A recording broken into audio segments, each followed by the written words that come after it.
تو نبی اکرم صلی اللہ تعالی علیہ وسلم کی خدمت عالی مرتبت میں عرض کیا، صحابی نے، سنن ابو داؤد شریف میں حدیث ہے، عرض کی یا رسول اللہ صلی اللہ تعالی علیہ وسلم، میرے والدین چلے گئے تو کیا میں ان کے جانے کے بعد بھی ان کے لیے کچھ کر سکتا ہوں؟ تو نبی پاک نے 5 باتیں ارشاد فرمائیں۔ فرمایا ہاں، ایک تو ان کے لیے دعا مانگا کر، دوسرا اللہ کے محبوب نے فرمایا ان کے لیے استغفار کیا کر، تیسرا رسول کریم علیہ السلام نے فرمایا اگر انہوں نے کسی سے کوئی وعدہ کیا تھا تو اسے پورا کر دے، اگر تجھ سے ہو سکے، اور رسول کریم علیہ السلام نے فرمایا اگر ہو سکے تو ان کی طرف سے صلہ رحمی بھی کر، یعنی ان کے رشتہ داروں سے اچھا سلوک کر، اپنے چچاؤں کے ساتھ تو نیکی کر، اور اگر تیری والدہ کی طرف سے تو نیکی کرنا چاہے تو اپنے ماموں کے ساتھ، خالاؤں کے ساتھ تو اچھا سلوک کر، اور پھر 5ویں نمبر پر محبوب نے فرمایا اپنے والد کے دوستوں کی تعظیم کر، ان کے لیے تیرے دل میں اچھے جذبات ہوں، تو اکرام کر دوستوں کا۔ اور والد کے دوستوں کے اکرام کا تو اتنا بڑا درجہ ہے کہ حضرت ابو بردہ رضی اللہ تعالیٰ عنہ تشریف لائے مدینہ طیبہ میں۔ حضرت ابو بردہ مدینہ طیبہ میں تشریف لائے تو حضرت عبداللہ ابن عمر رضی اللہ تعالیٰ عنہ ان سے ملنے پہنچ گئے فٹافٹی۔ مصروف آدمی تھے حضرت عبداللہ ابن عمر، بہت بڑے مفتی تھے، لوگ ہر وقت مسائل پوچھتے تھے، حج کے سب سے زیادہ مسائل انہی کو آتے تھے، اور صحابہ میں ایک بہت بڑا مقام رکھتے تھے۔ حضرت عبداللہ ابن عمر فوراً حضرت ابو بردہ رضی اللہ تعالیٰ عنہ سے ملاقات کے لیے پہنچے، اور پہنچتے ہی فرمانے لگے آپ کو پتہ ہے میں آپ سے کیوں ملنے آیا ہوں؟ حضرت ابو بردہ کہنے لگے میں تو خود بڑا حیران ہوں کہ آپ ایک مصروف آدمی اور آپ ٹائم نکال کر کے میرے پاس تشریف لائے۔ فرمانے لگے اس لیے آیا ہوں کہ میرے والد آپ کے والد کے دوست تھے، حضرت فاروق اعظم کے دوست تھے آپ کے والد، اور یہ صحیح ابن حبان میں یہ لفظ موجود ہیں۔ حضرت سیدنا عبداللہ ابن عمر رضی اللہ تعالیٰ عنہ فرمانے لگے نبی پاک علیہ السلام نے فرمایا ہے کہ جو اپنے والد کی قبر میں ان سے اچھا سلوک کرنا چاہے وہ والد کے دوستوں کے ساتھ اچھا سلوک کرے، وہ اس رویے کو، اس محبت کو قائم کرے، اس چیز پر خاص اہتمام کرے، خاص ذوق دے۔ ہمارے ہاں نا جی ہم جلدی سے مصروف ہو جاتے ہیں اور اپنے دوستوں کو زیادہ ٹائم دیتے ہیں، اپنا آنا جانا، اپنا اٹھنا بیٹھنا، اپنے شب و روز ان میں ہم زیادہ وقت گزارتے ہیں۔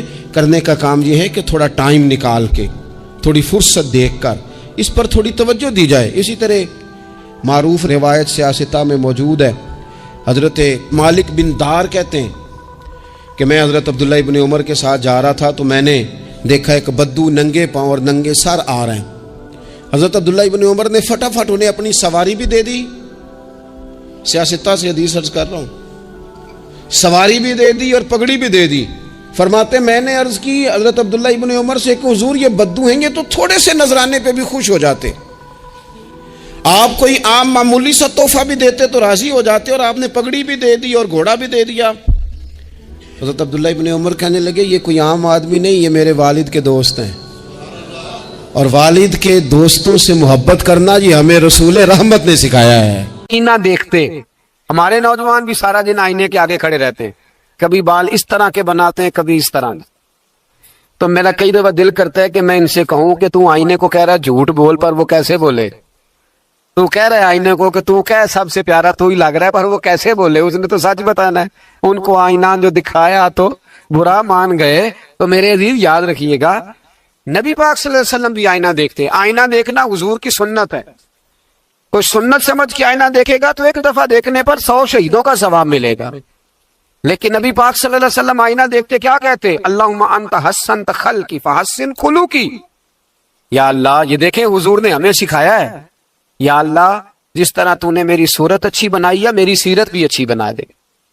یہ ہمیں سکھانے کے لیے دعا، یا اللہ جس طرح صورت اچھی بنائی ہے، جس طرح تو کہتا ہے نا اس دفعہ اس وقت دیکھ لو کپڑوں پہ کوئی داغ نہیں، تو دعا کیا کر باطن کے بھی اللہ داغ دور فرما دے، یہ والا سارا معاملہ بھی ٹھیک ہو جائے۔ آخر کی طرف آتا ہوں، فرمایا جب کھانا کھانے لگو تو دعا مانگو، اور ایک روایت میں فرمایا یہ دعا پڑھ لو، کھانے میں زہر بھی ہوگا تو تم پہ اثر نہیں کرے گا۔ کھانے پہ ایسے میں بڑی تکلیف سے کہتا ہوں کہ آج بھی ہمیں کہنا پڑتا ہے کہ بہت سارے لوگ ایسے ہیں جو ابھی بھی کھانے سے پہلے بسم اللہ نہیں پڑھتے۔ یار بڑے افسوس کی بات نہیں؟ بڑے افسوس۔ حضور نے دعا سکھائی، میں یہ دعا پڑھو گے تو زہر بھی ہوگا تو اثر نہیں کرے گا، بسم اللہ الذی لا یضر مع اسمہ شیء فی الارض ولا فی السماء یا حی یا قیوم، جس کی برکت سے زمین و آسمان میں کوئی چیز بھی نقصان نہیں دیتی، اور اے اللہ اے ہمیشہ زندہ رہنے والے اور قائم رہنے والے۔ یہ نبی پاک علیہ السلام، اور ایک حدیث میں اور بھی دعا آئی ہے، بسم اللہ شریف تو خیر بخاری میں موجود ہے، مسلم میں موجود ہے، بسم اللہ والا برکت اللہ بھی ایک حدیث میں نبی پاک صلی اللہ علیہ وسلم نے ارشاد فرمایا، اور جب کھانا کھا چکے پھر کہا دعا مانگو، الحمدللہ الذی اطعمنا وسقانا وجعلنا من المسلمین، اللہ تعالیٰ کا شکر ہے جس نے ہمیں کھلایا بھی پلایا بھی اور مسلمان بھی بنایا۔ مرزا مظہر جانا فرماتے ہیں کہ بارش ہوئی تھی تازی دلی میں تازی بارش ہوئی، ایک بابا لکڑی کے جوتے پہنے کھڑا ہوں، اللہ اللہ اللہ، اسی کسے دے کچھ بھی نہیں لگ دے نہ کوئی ساڈا دردی، بابا مست ہو کے جا رہا، اللہ اللہ کرتا جا رہا۔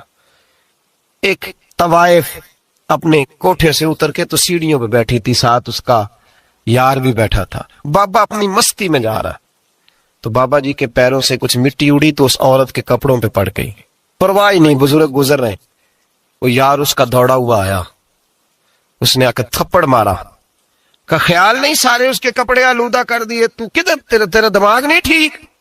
بابا نے نظر اٹھائی، کا بیٹے میں نے دیکھا نہیں، چل اللہ تیرا بھلا کرے، تو نے بدلہ لے لیا۔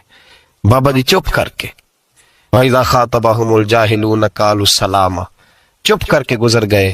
ٹھنڈ کا موسم تھا، بارش تازہ ہوئی تھی، حلوائی دودھ کاڑ رہا تھا، اس نے بٹھایا بابا جی کو پھٹے پہ، پیالہ پکڑا، دوڑ کے آگے بڑھا، بزرگ آ گئے، آئیے بیٹھیے، دودھ کا گرم پیالہ شکر ڈال کے دیا، بابا جی نے دودھ پیا، پھر نظر جھکی، پھر رنگ بدلا، کہنے لگے مالک تو کتنا بے نیاز ہے، کہیں تھپڑ مرواتا ہے، کہیں دودھ پلاتا ہے، تیری بے نیازی ہے نا، ادھر تھپڑ مروایا یہاں دودھ پلایا، تو ہی جانتا ہے تیرے رنگ کیا ہے۔ ابھی بابا وہیں بیٹھا تھا، توڑے آئے پیچھے سے لوگ، شور ہوا، بابے کو دبوچ کے وہاں لے گئے جہاں اس نوجوان نے تھپڑ مارا تھا، کہا تو اللہ کا بندہ ہے، اللہ کے بندے بد دعا تو نہیں دیتے، ہوا کیا؟ کہا تو نے بد دعا دی ہے؟ کہا نہیں دی، بات بتاؤ۔ کہنے لگے اس نے تجھے تھپڑ مارا ہے، چھت پہ چڑھا ہے، پیر پھسلا ہے، گردن کے بل گرا، من کا ٹوٹ گیا، مر گیا ہے، تو نے بد دعا دی ہے۔ بابا جی کہنے لگے یار میں نے تو دوسرا لفظ بھی نہیں کہا، بھلا ہو کہہ کے گزرا ہوں، میں نے نہیں بد دعا دی۔ کہا تو نے دی ہے تبھی تو مر گیا، کہا نہیں دی۔ کہا بابا تو بزرگ آدمی ہے، سچ بول۔ تو بابا جی کہنے لگے سچ سنو، پھر میں آ رہا تھا، میرے پیروں سے مٹی اڑی، اس کے یار کے کپڑوں پہ پڑی، اسے برا لگا، اس نے مجھے مارا، جب اس نے مجھے مارا تو میں کوئی لاوارث تو نہیں تھا، جب اس نے مجھے مارا تو میں کوئی لاوارث تو نہیں تھا، مجھے دشمنوں نہ چھیڑو، میرا ہے کوئی جہاں میں ابھی پکار لوں گا، نہیں دور ہے مدینہ، اس نے مجھے مارا تو میں کوئی لاوارث تھا کہ میرا بدلہ کوئی نہ لیتا، اس نے مجھے مارا ہے تو میرے یار کو برا لگا تو اس نے اسے مار دیا ہے، میری تو غلطی کوئی نہیں، یاروں کا جھگڑا ہے، یہ تو دوستوں کا جھگڑا ہے، یہ تو یاروں کا جھگڑا ہے، کوئی غلطی نہیں میری، کوئی غلطی نہیں، خش جنہ قدر نہیں میرا، اے میرے صاحب نو وڈیاں، میں تے گلیاں دا روڑا کوڑا، میں گلیاں دا روڑا کوڑا، مینوں محل چڑھایا ہے سائیاں، مینوں محل چڑھایا ہے سائیاں۔ فرمایا اس نے مجھے لاوارث سمجھا تھا کہ تھپڑ مار کے گزر جائے، میرا کو پوچھے گا ہی نہیں۔ میرے رسول پاک علیہ السلام کے بارے میں رب فرماتا ہے ابھی میں تو تیرے ہوتے ہوئے کافر کو سزا نہیں دیتا کہ تو موجود ہے۔ یاد رکھیں حضرت فضیل بن ایاز فرماتے ہیں ایک جوان تھا، مسجد میں آیا، لوگوں سے کہنے لگا روٹی کھلاؤ، کسی نے توجہ نہ کی، اس نے کہا میں رب بتانے والا ہوں، میری طرف دیکھو تو صحیح، کسی شخص نے خیال ہی نہ کیا۔ پھر اس نے کہا یار تھوڑا سوچو، نمازیوں سے کہا، اہل علاقہ سے کہا، انہوں نے کہا تیری طرح کے بڑے درویش دیکھیں۔ مسجد کے محراب میں وہ رب کریم کا بندہ انتقال کر گیا، جب فوت ہو گیا نا، لوگوں کا مزاج ہے بیمار کو دوائی نہیں دیتے، جنازے پہ وقت پہ پہنچ جاتے ہیں، جب کوئی گر رہا ہوتا ہے تو سہارا کوئی نہیں دیتا، جب کوئی گر جاتا ہے ٹانگ ٹوٹ جاتی ہے تو تیمارداری کو زمانہ پہنچ جاتا ہے۔